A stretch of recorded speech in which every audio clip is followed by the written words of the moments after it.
Bonjour, bonjour. Salut tout le monde. C'est notre deuxième passage à Biawage. On est super content d'être ici. On a plein de choses à vous montrer.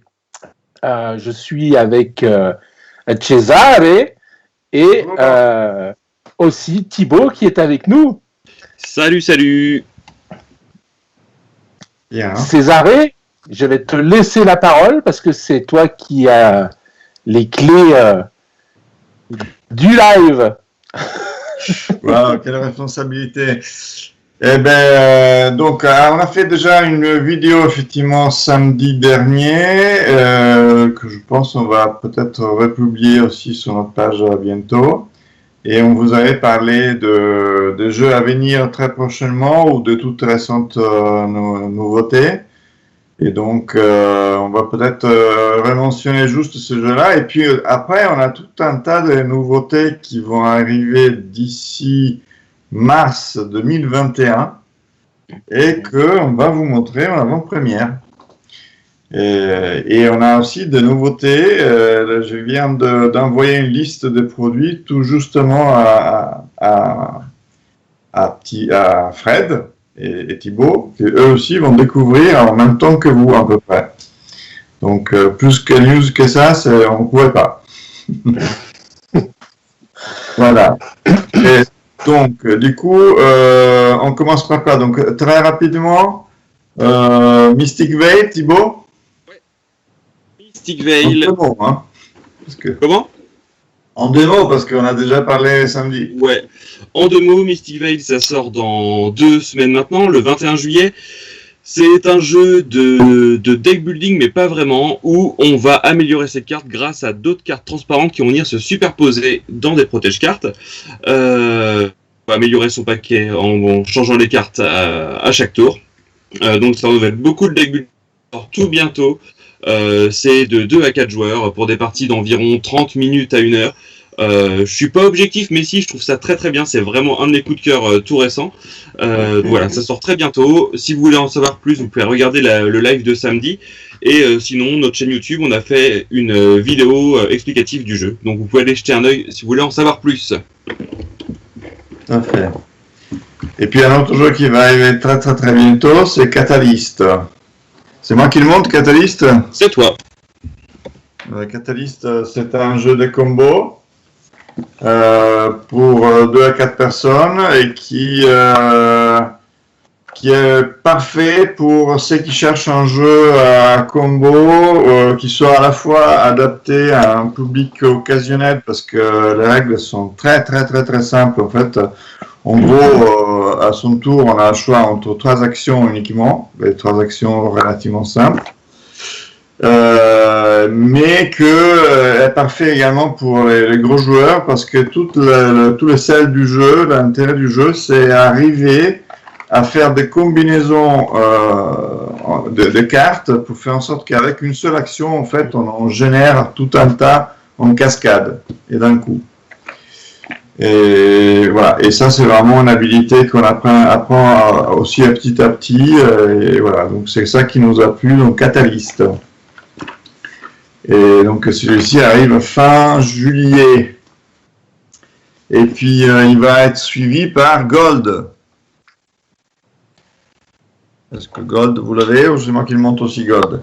Je peux le faire. Je l'ai. Donc Gold, c'est cette petite boîte-là. Ouais. Boîte, donc format comme Punto, format de poche, boîte métal. Cette fois, on est sur un jeu basé sur un système de memory, sauf qu'on peut se faire d'écrase. Donc il y a un côté mémoire, un côté on va se faire des coups fourrés. Donc ça sort début août, toujours même format et même prix que Punto. Donc voilà, début août dans toutes les boutiques. Et ça, même chose, on en a déjà parlé dans le premier live et on en a aussi parlé sur notre chaîne YouTube. Donc si vous voulez voir comment ça fonctionne, allez voir la vidéo sur la chaîne. Voilà. Et donc, dans un ordre chronologique, et c'est là l'une des nouveautés de la journée, clairement, c'est que du coup, on a enfin pu signer un contrat de distribution exclusif avec Our, qui est un grand éditeur et distributeur allemand. Vous avez peut-être connu dans le passé Flying Kiwis, qui est de Our, ou pour les joueurs un peu plus experts, Raja of the Ganges par exemple, ou Ferrand Trajanum. Et ben voilà, donc ça c'est que 3 jeux qu'on avait déjà sélectionnés ponctuellement. Et bien là, en fait, on va rapporter la plupart des jeux de Our. Donc ce qu'on va faire, c'est qu'on va là, on va fermer la parenthèse, on va reprendre la présentation des jeux dans un ordre chronologique. Et après, je vous montrerai plus en grande échelle, on va dire, les différents jeux qui vont arriver, les typologies des jeux, notamment les jeux solo, la gamme Logicus qui est très, très intéressant, vous allez le voir. Voilà. Donc, ça, c'est les premiers jeux qui commenceront à arriver en août.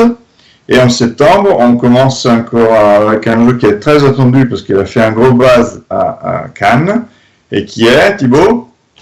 Roméo et Juliette. Donc, vous l'aurez compris, c'est inspiré de l'œuvre de William Shakespeare. Et c'est un jeu coopératif exclusivement pour 2 joueurs avec de la communication ultra limitée. Dans Roméo et Juliette, un joueur va jouer Roméo, l'autre joueur va jouer Juliette, et le principe et le but du jeu, ça va être de faire progresser l'amour pour que les 2 amants s'aiment suffisamment avant la fin de la partie. Mais bien sûr, leurs familles sont opposées, comme l'histoire le raconte, et il va falloir essayer de se rencontrer dans des lieux secrets, en communiquant que très peu via des petites missives qu'on pourra s'envoyer, tout en évitant que nos chaperons nous suivent de trop près, pour attiser la haine dans Vérone, parce que les 2 familles s'affrontent forcément, et ils vont tout faire pour faire échouer l'amour. Donc, un coopératif, forcément, comme il y a communication limitée, on n'aura pas l'effet leader, forcément. Donc, ce qui est plutôt cool pour un jeu coopératif, et exclusivement pour 2 joueurs. Donc ça, comme César l'a dit, mois de septembre, normalement mois de septembre, voilà. Et c'est un jeu qui est très très beau, et qui a une grosse particularité, c'est d'avoir une boîte qui s'ouvre, forcément, mais qui sert de plateau de jeu. Donc je sais pas si on va bien voir, mais voilà, vous avez le plateau de jeu qui se planque dans la boîte. Donc c'est un contenant, mais c'est aussi du matériel de jeu. Donc septembre, chez Adalia. Voilà. Et puis du coup, octobre, il y a 2 autres jeux qui vont sortir, c'est ça. Fred, tu peux nous les montrer peut-être, parce qu'on les a pas encore sur nous. Oui, bien sûr. Donc il y a Ragusa et Venice, ou Venice, c'est selon la prononciation. C'est toi qui dis là, hein. Ouais, bah alors là, moi, ça fait très longtemps que je jouais au poteau, donc je me rappelle plus vraiment. Hein. Ce sont des jeux quand même experts. Et je pense que les joueurs experts, ils les connaissent déjà parce qu'ils ont fait des Kickstarter qui ont cartonné. C'est la même maison d'édition. Ce sont des jeux qui peuvent se rassembler pour certains côtés. C'est un peu une suite, on va dire, à Venice de Ragusa, mais ce sont des auteurs différents, ce sont des mécaniques différentes malgré tout. Voilà, le matériel, ça rassemble, et ce sont 2 jeux de mémoire qui ne devraient pas dépasser les 40 €. Donc, 2 jeux gamers à ces prix-là, c'est quand même assez intéressant. Donc, j'ai hâte de récupérer les premières boîtes pour pouvoir y rejouer à nouveau, parce que là, effectivement, je ne saurais pas vous dire plus, mais voilà, c'est un jeu qu'on avait fait tester notamment par notre équipe du Sud, parce qu'à Italia, on est tous au télétravail, donc on a une partie de l'équipe qui est au Sud, avec des testeurs qui sont là-bas, et ils avaient tous adoré, donc on avait signé les yeux fermés à peu près, moi pour ce qui me concerne, mais effectivement, eux, ils l'avaient bien testé. Et en octobre, on a d'autres jeux aussi qu'on va avoir. Et ce sont des jeux de Our. Alors là, c'est des jeux que de toute façon, on avait prévu de faire avant même de décider de signer un contrat plus grand, voilà, on va dire plus grande échelle. Et donc, Fiesta Mexicana, peut-être tu peux nous le montrer, Fred. C'est un jeu familial pour 2 à 4 joueurs, je ne vois toujours pas.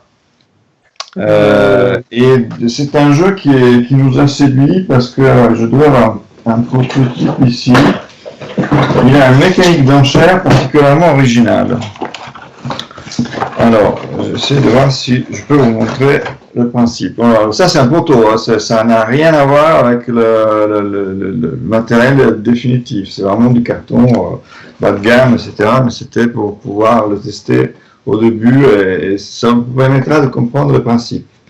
Donc, dans le jeu, on va devoir essayer de préparer des festins avec on est au Mexique, donc forcément des plats mexicains.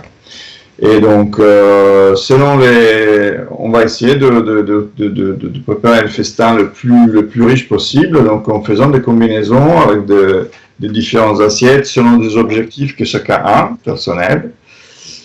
Et à tour de rôle, en fait, on va révéler un plat et on va le mettre aux enchères. Et chacun peut offrir de 1 à 16, sachant qu'on a un plateau individuel comme ça, celui où on met les différents plats, qui est numéroté de 1 à 16, comme ça. D'accord? Donc, si j'offre 5, par exemple, je dois avoir la case numéro 5 libre. Et donc, peut-être que Thibaut, lui, la case numéro 12 libre, et ça l'intéresse d'avoir ces plats-là ici, parce que ça fait peut-être une combinaison avec d'autres, et donc lui, peut-être, il va offrir 12.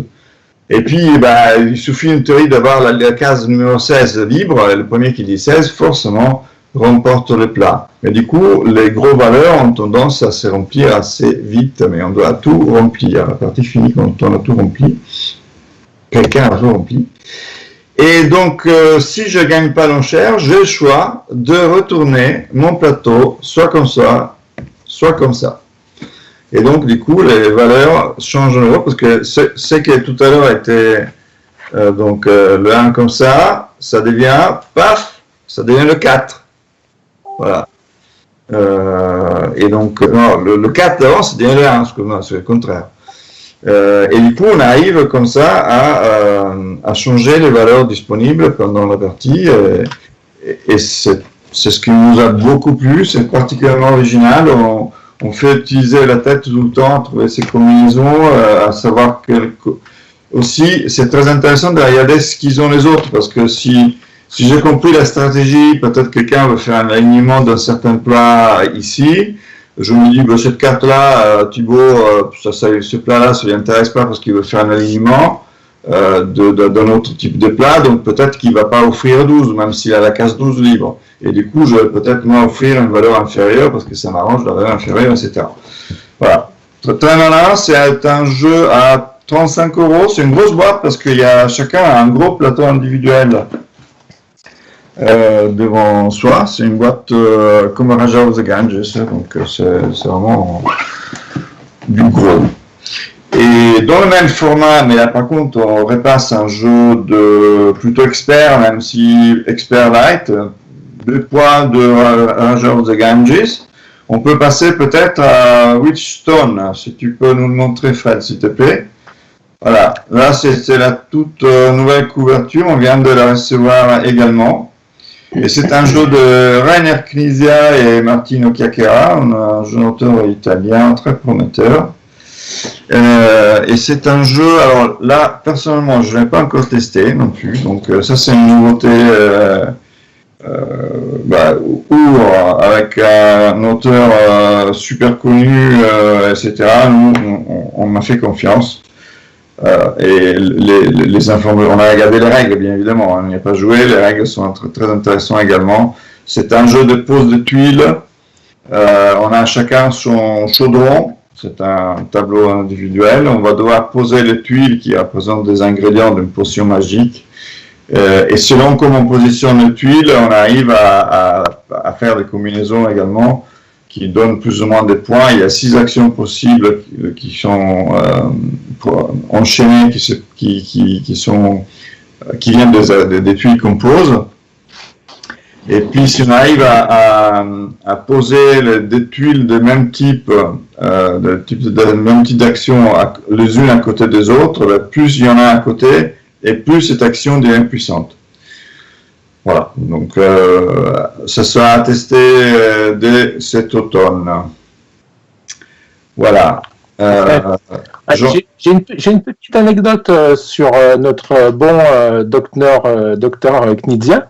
Ouais. En fait, c'est peu connu, mais il est docteur en orthonologie. La langue, crache là. C'est ça. Et il est spécialisé dans les rhododendrons. C'est peu connu, mais voilà, je voulais partager un petit peu cette information. Ok, bon, ben merci pour ce live. Voilà. Ça n'a rien à voir avec le jeu lui-même, mais voilà. Voilà, on allait dire que c'était le même auteur que Gold, mais bon. Eh oui. Aussi, ben, merci Fred. Intéressant. Et je t'en prie, Thibaut. Voilà, et puis pour ceux qui le voient peut-être quand on va à Essen, c'est toujours un personnage qu'on reconnaît facilement par ses costumes aux couleurs assez vivaces et son papillon, toujours très coloré également. Voilà, c'est un grand personnage du monde ludique. Donc, j'enchaîne sur Dice Charmer, qui est un autre jeu OUR qui était déjà prévu, parce que c'est un peu un spin-off de Raja of the Ganges. Et voilà, c'est Raja of the Ganges Dice Charmers, parce que c'est une version roll and write de Raja of the Ganges. Donc, l'appareil, c'est un jeu qu'on n'a pas encore sur nous. On a vu des règles, on les a traduits parce que avec OUR, petit à petit, on a commencé à collaborer. C'est pour ça que maintenant on a signé quelque chose de plus grand. Main dans la main, nous occupons des règles en français. On leur donne aussi nos feedbacks sur des choses qui pourraient être éventuellement améliorées. Et du coup, là, ce jeu-là, c'est un jeu à 18 €, donc au 19, en tout cas moins de 20, c'est sûr. Là, maintenant, je n'ai pas le prix exact, qui sortira également en octobre, à peu près.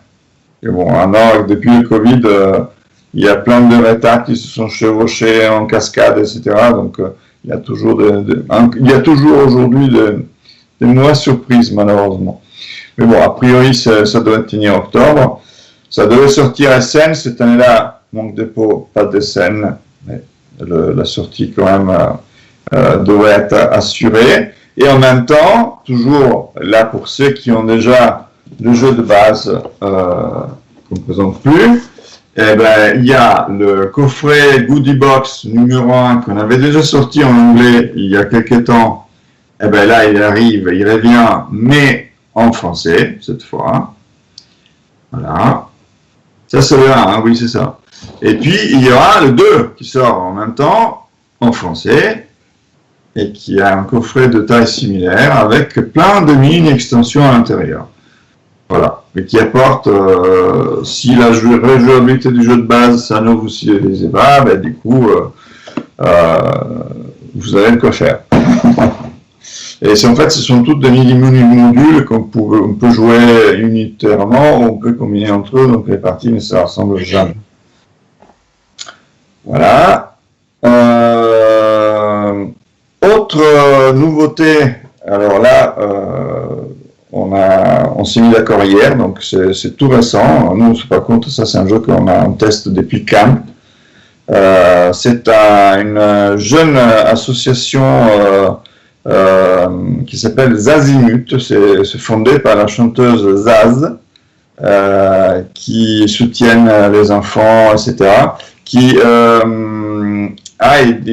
créé un jeu, elle va éditer un jeu qu'on va sortir début 2021. La date encore n'est pas sûre à 100%.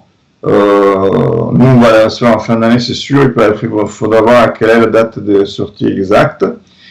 C'est un jeu pour les enfants à partir de 7 ans, parce qu'il faut quand même savoir lire. 6, 7 ans, ça dépend, parce que il y a un joueur qui raconte une histoire, donc forcément lui doit savoir lire.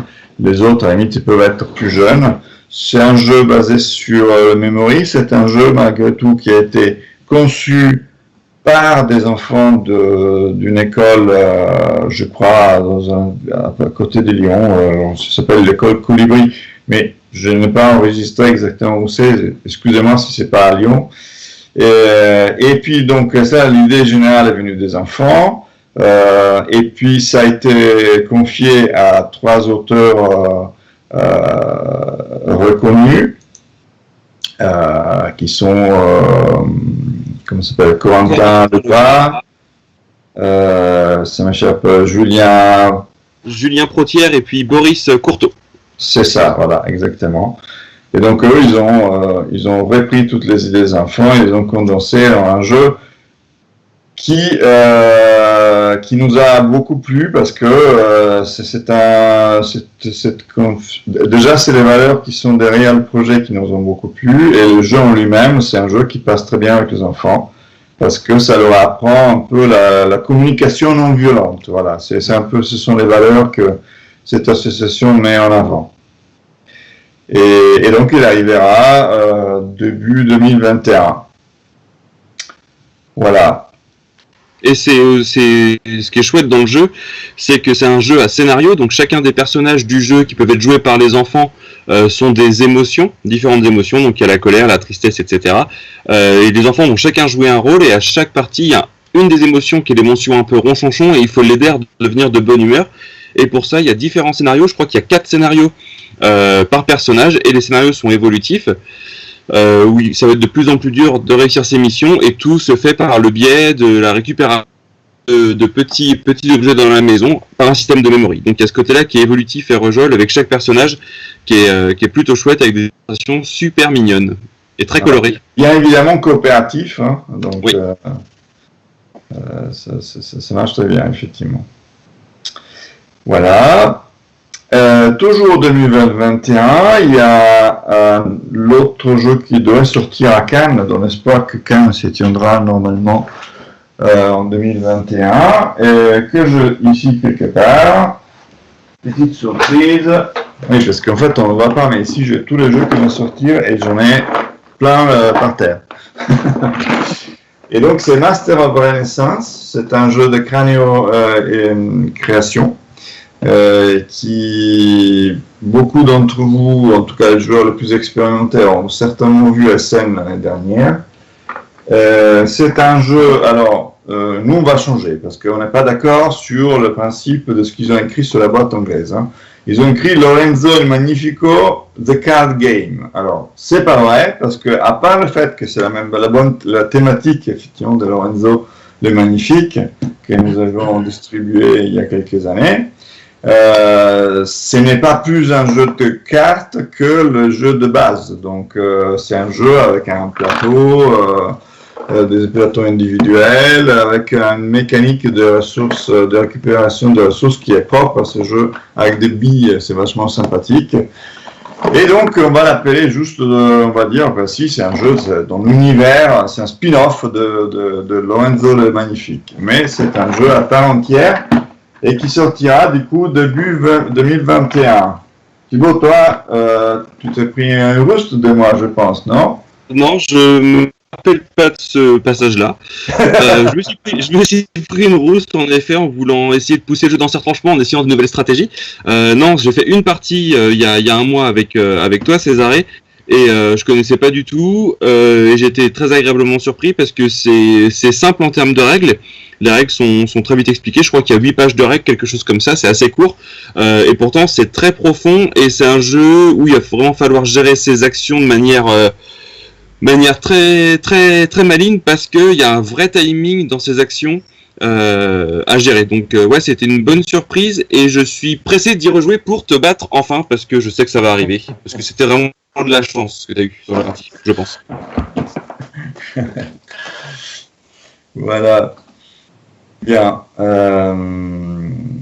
Est-ce que... Je sais pas. Nous, on voit les questions des personnes, éventuellement, il y en a de particulièrement... Là, il y a Jane Smith qui nous demande si le jeu sera édité sous le même nom Master of Renaissance ou s'il y aura une version française du titre.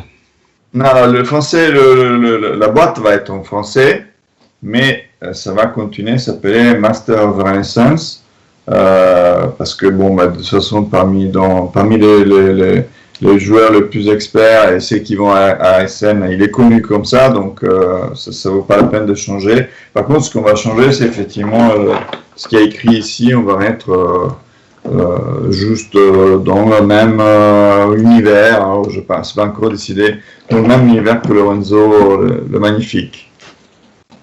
D'autres questions, sinon? En tout cas, n'hésitez pas à me poser, parce que bon, on est là aussi pour ça. Donc, ensuite, qu'est-ce qui est... Je tellement de jeux là que je ne sais plus. Age of Dirt. Age of Dirt, c'est ça. Hein. Alors, Age of Dirt, c'est un jeu de WizKids à la base, donc un éditeur américain. Le titre, on ne sait pas encore si on va garder celui-ci ou on avait parlé de... C'était quoi l'alternative? Il y a eu plein de choses. Il y a eu un gros brainstorming en interne et aux dernières nouvelles, c'est Crétinacé. Pour l'instant, le nom de travail. Voilà. Alors, parce que c'est un jeu, effectivement, on a des bonhommes. Tu arrives à l'expliquer, Thibaut, toi qui parles mieux que moi, alors 4 stacks, c'est pas ça. C'est pas... Je parle peut-être mieux que toi et encore pas tout le temps. Mais moi, j'ai lu les règles, tu me l'as expliqué. Donc, on est sur un jeu on va dire un jeu de gestion light plutôt familial, où le but va être de faire prospérer sa caverne à l'âge de pierre avec nos petits personnages. Et donc, il y a quelque chose de très sympathique, c'est qu'on va avoir une sorte de mise, en fait, une sorte de mise de nos personnages qu'on va envoyer sur des lieux pour faire des actions, donc pour récupérer des ressources. Sauf que ces lieux sont représentés par des petites tentes ou des petites grottes en carton, donc on voit pas ce qu'il y a en dessous. On va mettre nos pions dedans.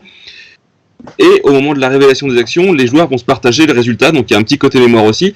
Et les actions se font en lançant les personnages qui ont été révélés dans un grand totem, j'ai plus le nom exact, mais un grand totem qui représente une divinité un petit peu bizarre de l'époque de l'âge de pierre. Et voilà, donc là on voit un petit peu Césarec qui nous montre ça. Les personnages vont être mis dans le totem. Et selon les personnages qui vont sortir, ça va être les miens ou ceux des copains qui sont restés bloqués dedans, on va avoir plus de profit sur cette action.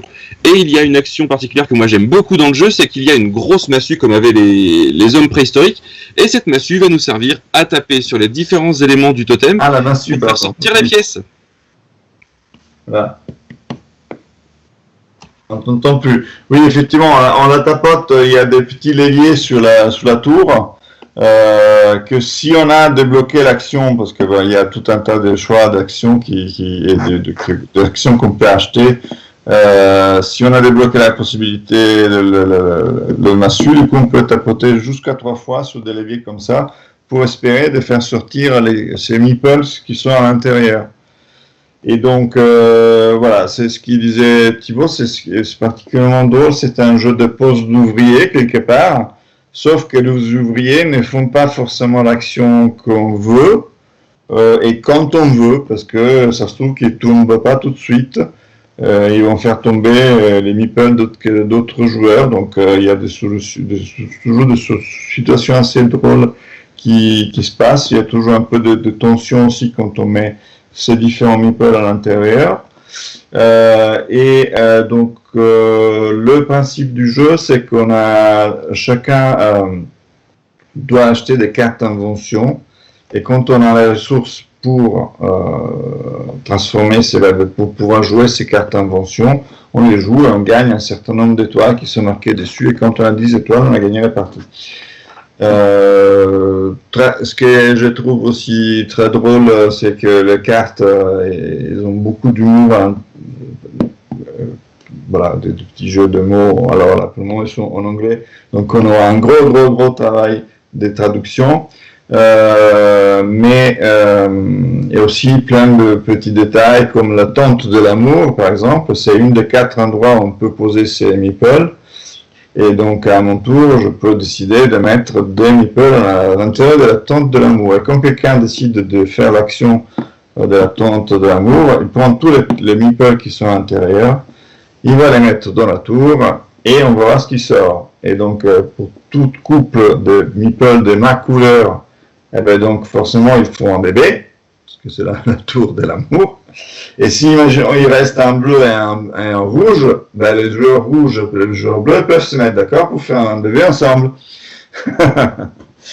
Voilà. On t'entend plus, Ivo, c'est l'impression? Non, c'est que je t'écoute religieusement, tu fais tellement bien.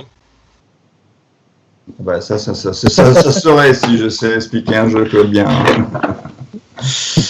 Voilà. Toi, tu allais jouer, Fred, à Cannes, ça ou pas? C'était le reste de l'équipe? Non, j'ai pas pu y jouer à Cannes, malheureusement. Honte à toi.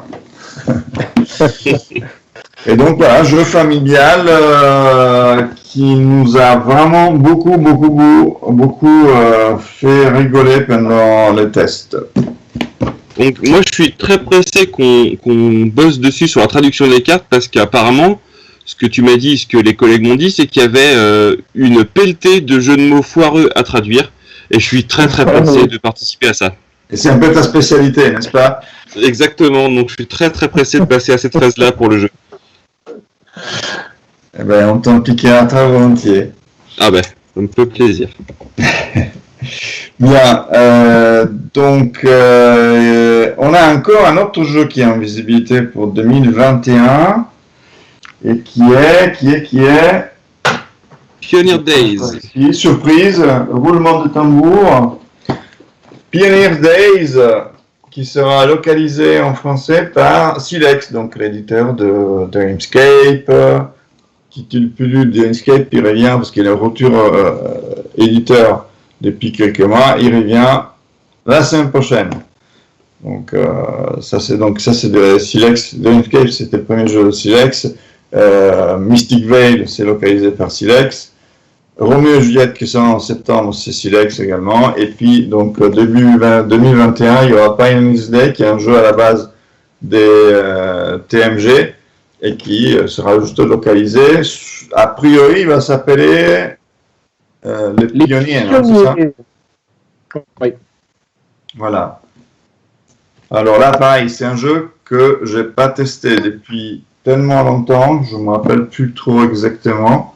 C'est un jeu qui nous avait beaucoup plu parce que thématiquement c'est vraiment c'est parfait quoi. Et puis il y avait une gestion des dans le jeu il y a 4 types de cataclysmes, on dit, comment on dit Catastrophe naturelle. Catastrophe naturelle, voilà. La famine, le tornade, la maladie, et puis je sais plus quoi, la quatrième, le voleur, tout simplement. C'est pas vraiment une catastrophe naturelle, mais c'est une catastrophe. Hein. Et en fait, à tour de rôle, donc on a des dés.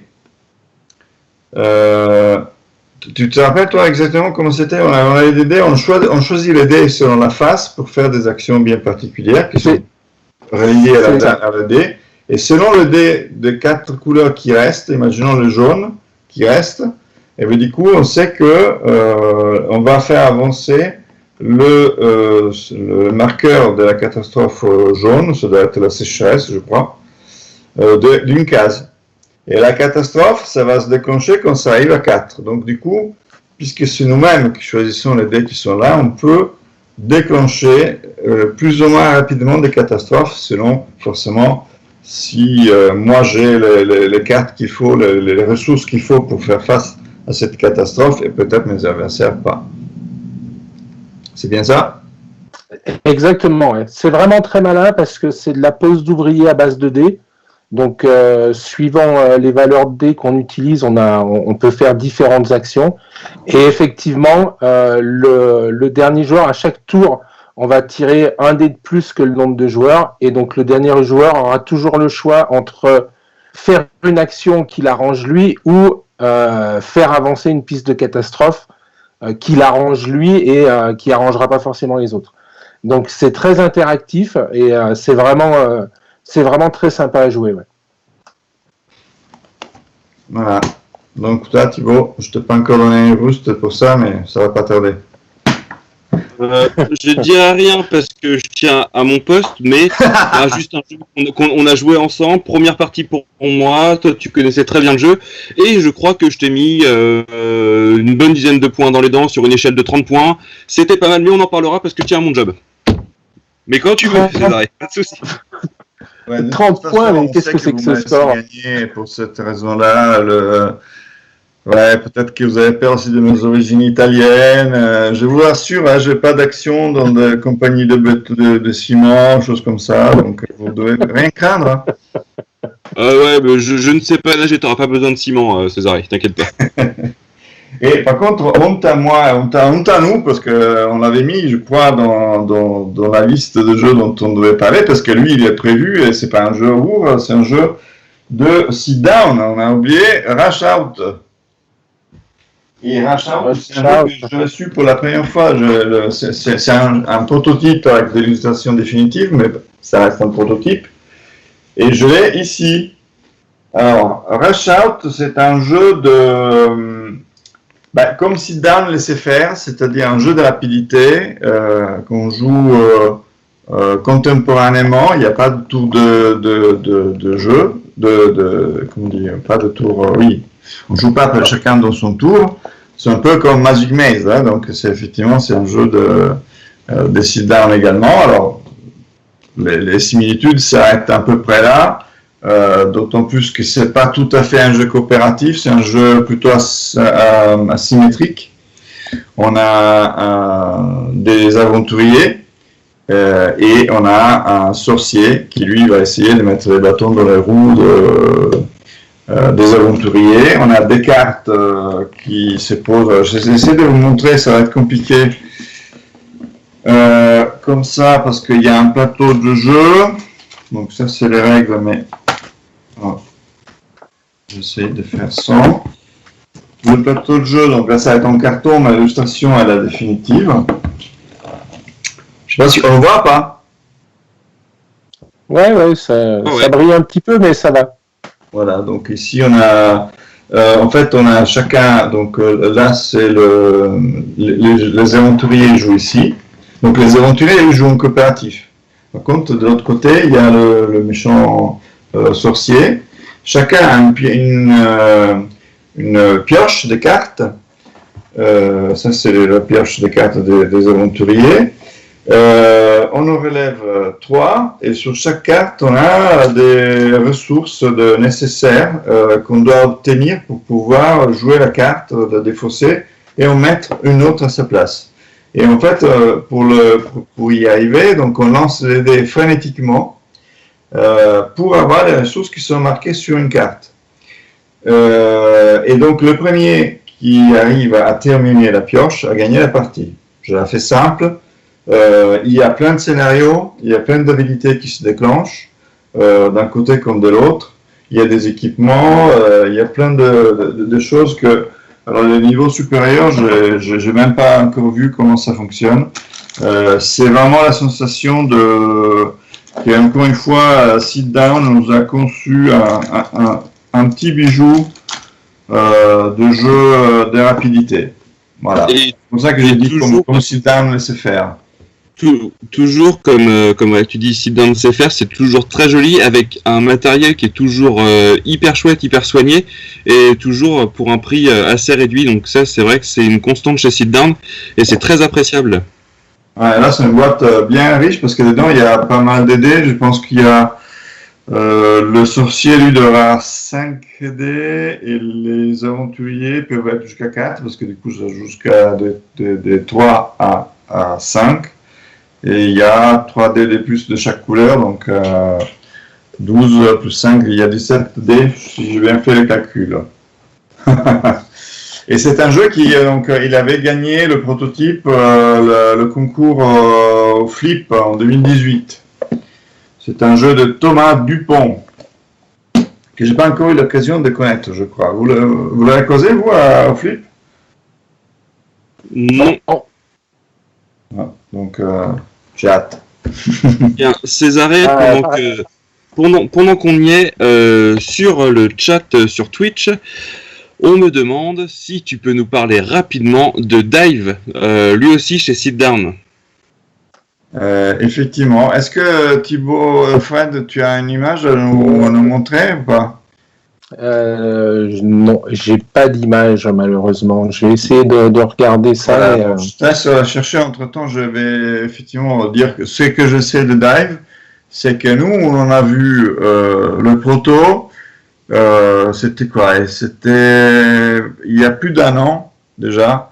On était où? À Vichy, aux journées professionnelles. Et à l'époque, le jeu s'appelait Into the Dark, un truc comme ça. C'était la forêt, c'était rien à voir thématiquement, mais qui avait déjà un principe qui était super original. C'était un principe de transparent, qui sont des cartes transparentes qui sont une sur l'autre. Et il fallait deviner de combien de cartes on pouvait creuser pour trouver, je ne me rappelle plus ce que c'était à l'époque.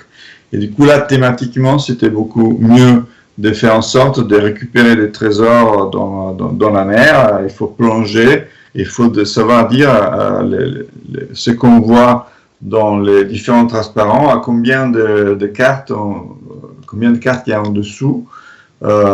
Sachant qu'il y a des requins et des monstres, hein, c'est ça, non? Qui sont dans les différentes cartes, donc il faut arriver au trésor sans rencontrer des requins dessus.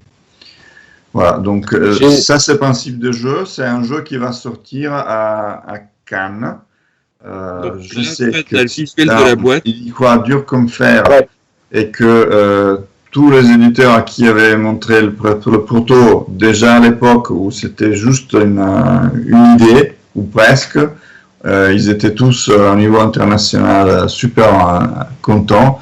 Et là, on a vu la thématique et surtout la nouvelle, le nouveau visuel. Merci Fred de l'avoir récupéré. Et on a tous hâte qu'il arrive. J'espère avoir répondu. Hein. Malheureusement, je n'ai pas joué. Effectivement, là, on le voit. Parce que du coup, par rapport aux thématiques, ce que nous avez montré la première fois, on voit bien que là, en fait, on a une lampe qu'on met en dessous pour essayer de mieux, de voir davantage de tuiles, pas des tuiles, comment ça s'appelle, des cartes transparentes, en fait. Les calques, ouais. Les calques, merci.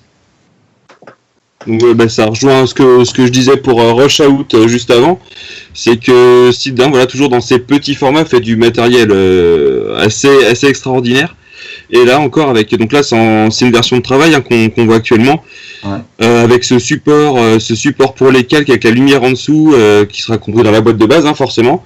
Enfin dans la boîte, c'est encore une fois super chouette le travail que Sidin a fourni sur ce jeu quoi. Et c'est encore en cours de développement donc ça peut qu'être encore mieux après. Ouais, et j'ai hâte de recevoir le peloton dont j'ai reçu Rush Out hier, donc j'espère que sous peu je récupérerai aussi Dive pour pouvoir le tester et se familiariser avec, mais je suis assez confiant.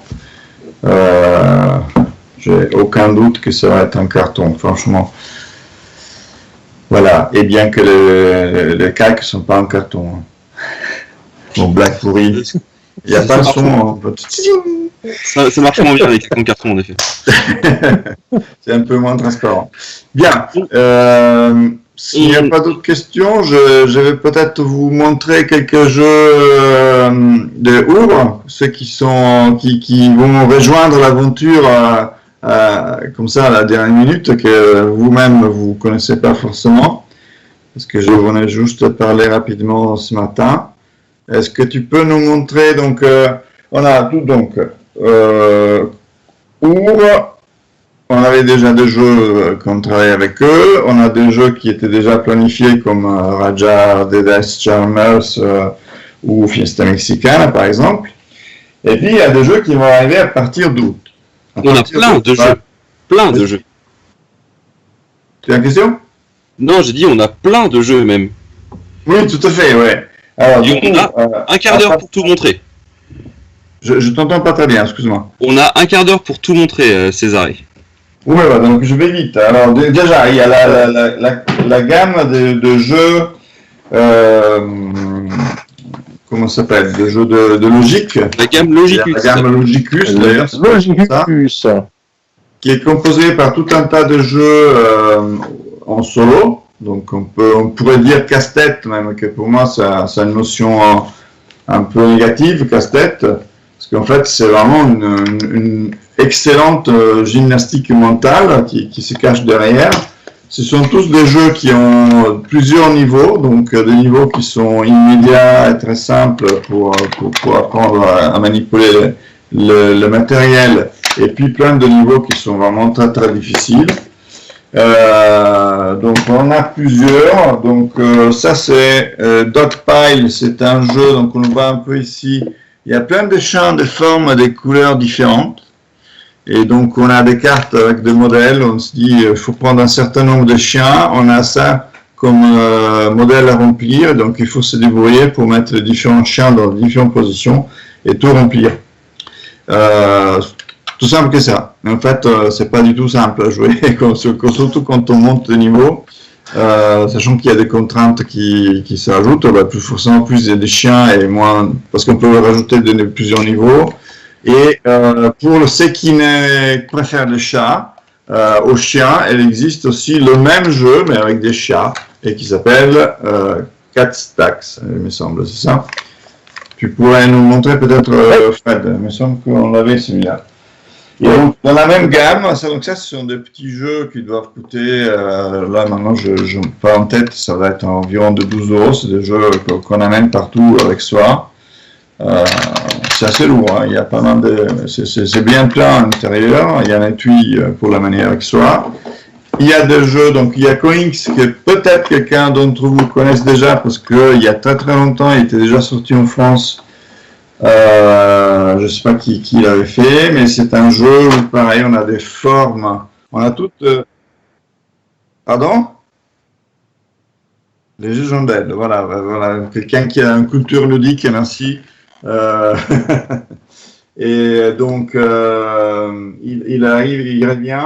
Donc le principe du jeu c'est très simple, on a des pièces de couleurs différentes, on le voit peut-être mieux ici. Ils ont toutes la même forme, c'est juste il y a un trou qui est à des endroits différents, et on a des cartes modèles qu'on doit remplir complètement, sachant qu'il faut respecter certaines contraintes comme s'il y a un œil, s'il y a un coin rouge ici, et bien ici, forcément, il faudra mettre le trou d'une pièce rouge en cette position-là. Il y a des coins qui n'ont pas de couleur, donc on ne sait pas exactement quelle pièce, mais c'est sûr qu'il faudra mettre une tuile avec un trou en correspondance d'un coin de cette couleur. Et donc, en réfléchissant comme ça, on arrive à tout remplir. Et là, pareil, on a des niveaux qui sont très simples. Et jusqu'à arriver au 38e niveau, franchement, c'est la tête qui fume dans tous les sens. Dans des formats un peu plus grands, un jeu qui m'avait frappé dès le départ, c'est Babushka, parce qu'on a des Matryoshka, donc on le voit ici, les Matryoshka qui, en fait, on doit les mettre ouvertes à moitié selon des scénarios différents, et en un certain nombre de mouvements, on doit arriver à les recomposer, sachant qu'à chaque fois qu'on bouge un Matryoshka, ça va forcément jusqu'au bout, ou jusqu'au premier, comment ça s'appelle, premier obstacle. Voilà, donc là, pareil, on a un certain nombre de mouvements, de scénarios, de difficultés croissantes. On a 60 niveaux là. Et matériel, c'est Matryoshka en bois en plus, très joli et manipulé. Dans la même gamme, on a Léolino. C'est des animaux de zoo qui vont déménager, donc on doit essayer de les aider dans un certain nombre de mouvements à aller d'un endroit à un autre. Donc c'est les néo, pareil, des animaux en bois. On a, voilà, je vais vite parce qu'on a plus que 10 minutes. On a Dr Marbles. C'est un jeu, existe un jeu similaire de Fraga, mais qui par contre n'a rien à voir parce qu'ici c'est vraiment, celui de Fraga c'est un jeu de rapidité, et ici c'est un jeu où on joue tout seul et on doit réfléchir pour arriver en un certain nombre de combinaisons, arriver d'une carte, d'une combinaison A à une combinaison B, en déplaçant les différents billes dans les différentes éprouvettes. Voilà, on devient vraiment des scientifiques fous avec ces jeux-là. Un autre jeu qui va arriver rapidement parce qu'il est déjà dispo et qui nous a tous séduits, c'est Carla 4. C'est un jeu pour enfants à partir de 4 ans avec un matériel en bois super beau. On le voit ici, on a un gros gobelet chat. Chaque joueur a une petite souris reliée par un fil qu'on garde au bout du fil. On le met sur le fromage. Le joueur chat lance un dé. Et si le dé sort avec une face chat, eh ben le chat essaie de rattraper en mettant le gobelet par-dessus les souris. Donc forcément, les autres doivent essayer de tirer la souris avant qu'il se fasse rattraper. Et puis forcément, parce que c'est un jeu frénétique, rapidité, etc., si dans l'intention, j'enlève la souris trop vite, c'est-à-dire qu'en fait, il fallait pas, parce que c'est pas la face chat qui est sortie, mais une face souris, eh ben, du coup, j'ai des pénalités, et vice-versa, si je rattrape quelqu'un alors que j'aurais pas dû en tant que chat, j'ai des pénalités. Super simple, avec une ambiance autour de la table assez rigolo, et un matériel très très beau également. Et voilà, Carla 4. Carla 4, c'est une réédition d'un classique, hein. C'est un jeu qui a quelques années maintenant, plusieurs dizaines d'années, je crois, ça a 30 ou une trentaine d'années comme jeu. Oui, je crois que c'est sorti en 55, ouais. Donc, bien plus. Ouais, plus de 60 ans, et donc... les valeurs sûres, les valeurs sûres n'ont pas d'âge. Hein. Ouais. Ouais. Voilà. L'édition est vraiment très très belle, quoi. Donc, c'est bien. Ouais. Et puis du coup, donc ça va sortir très bientôt. Il y a d'autres jeux. Il y a Goodbye the Bunnies, donc avec des petits lapins en bois également qui vont apparaître. Alors il n'y a pas de mécanique, si on va les poser manuellement selon des règles. De temps en temps, pendant la partie, ils vont apparaître. Donc il faut arriver à les rattraper pour les mettre dans leur cage, parce qu'ils doivent passer la nuit tranquille. Les parents lapins, forcément, ils ne sont pas contents qu'ils se baladent pendant la nuit. Donc, ils vont essayer de les récupérer, et les remettre dans leur petite maison et fermer les clés avant qu'ils puissent s'échapper pendant la nuit. C'est un jeu coopératif, c'est très simple, très bien conçu. Il y a des jeux... Est-ce que tu peux nous montrer d'autres jeux, peut-être que je n'ai pas ici, Fred ? Ouais, alors juste avant Césarée, il y a Ludivine qui nous demande si nous allons faire une localisation de Claim Pocket chez Game Factory, donc dans le format Punto et Gold, il me semble. Claim, en fait, c'est nos confrères de Matago qui l'ont et qui le font en format normal. Ce ne sera pas dans la boîte, que je sache, métal. Voilà. Coucou à nos confrères. Voilà, donc là, ici, on voit un autre jeu de la gamme Logicus, Flex Crystal. Il existe déjà des jeux similaires qui sont distribués aujourd'hui par Gigamic, qui avant travaillait avec Gigamic et du coup maintenant il va travailler avec nous. Là, Flex Crystal, c'est nous qui l'avons initié dès le départ, et il y a des jeux qu'on va récupérer qui aujourd'hui sont chez Gigamic, qui vont passer chez nous prochainement. Voilà. Tu peux avancer peut-être, le monter rapidement. Tornado Elise, c'est un jeu pour enfants. Le nom, tout un programme. Je pense la boîte aussi. Assez chaotique pour enfants, bien évidemment. Ensuite, qu'est-ce que tu peux nous montrer d'autre? Capitaine Wondercap. Ah oui. Ah oui. Captain VC, du coup, hein, Wondercap. C'est ça.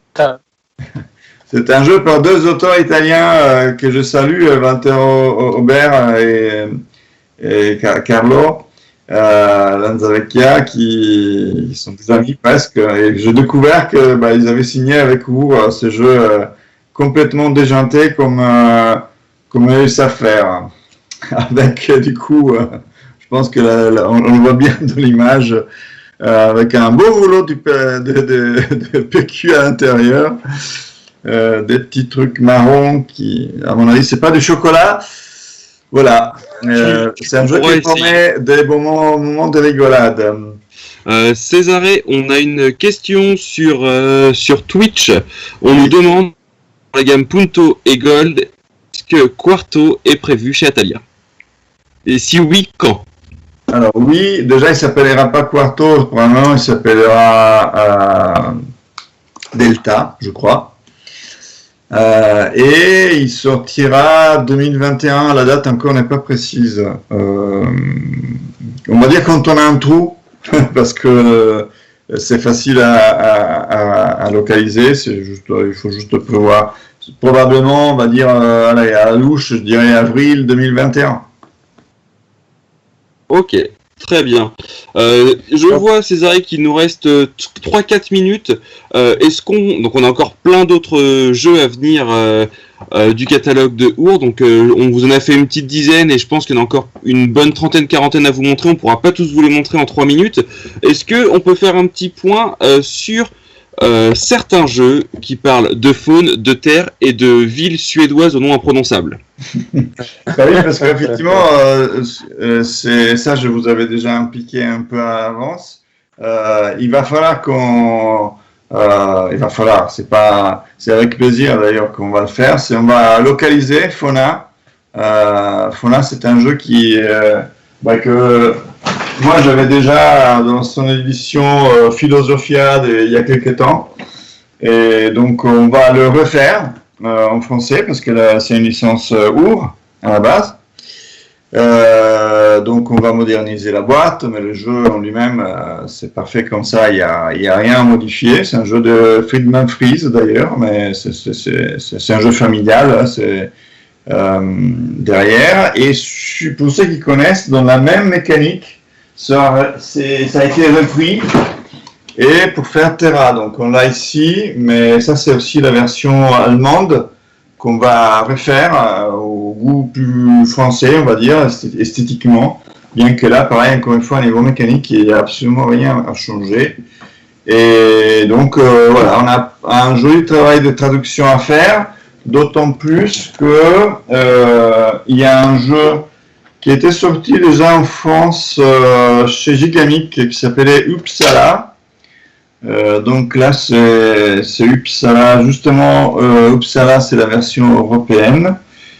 C'est un jeu très malin où on a des cartes qui représentent des villes et il faut savoir les mettre dans le bon ordre, est, nord, ouest. Donc là, on va faire la version française avec des villes françaises qui devraient s'appeler... Où c'est donc les bains? Où c'est donc les bains? Voilà. Donc là, on va avoir plein de nouveautés qu'on va sortir avec Our localisées en français. Donc ces jeux-là sont forcément en langage dépendant, donc ils vont être uniquement en français. Alors que ceux qu'on vous a montré tout à l'heure, ils sont tous en multilingue parce qu'ils sont en langage indépendant. Voilà, je pense qu'on a fait à peu près le tour. On est presque arrivé au bout. Ouais, on a réussi à parler de pas mal de choses, mais pas de tout. On a peut-être une bonne vingtaine de jeux dont on n'a pas parlé. Donc on va en parler prochainement ou au fur et à mesure sur nos différents réseaux sociaux. Donc suivez-nous si vous voulez en savoir plus. 1 heure, c'est long, mais en fait c'est court. Donc voilà pour les nouveautés et les choses à venir très prochainement. Voilà. Mais non, alors Césaré, une petite phrase de conclusion, qu'est-ce que tu veux nous dire? Je suis d'accord avec toi, il faut suivre la chaîne parce que du coup Thibaut nous a rejoint récemment pour, avec sa diction parfaite en français et sa fluence de langage, expliquer tous les jeux qui vont arriver. Donc avant même de savoir qu'on travaillait avec Our, on avait déjà plein de jeux de prévus. Donc là, on a encore plus. Donc Thibaut, tu vas avoir du travail. Yes. Oui. Bah, du coup, je vais vous laisser, je vais aller travailler moi. Voilà. Ouais. Merci. Je voudrais quand même... Suivez-nous, à bientôt. Et bonjour. Je voudrais quand même remercier l'organisation Bien Web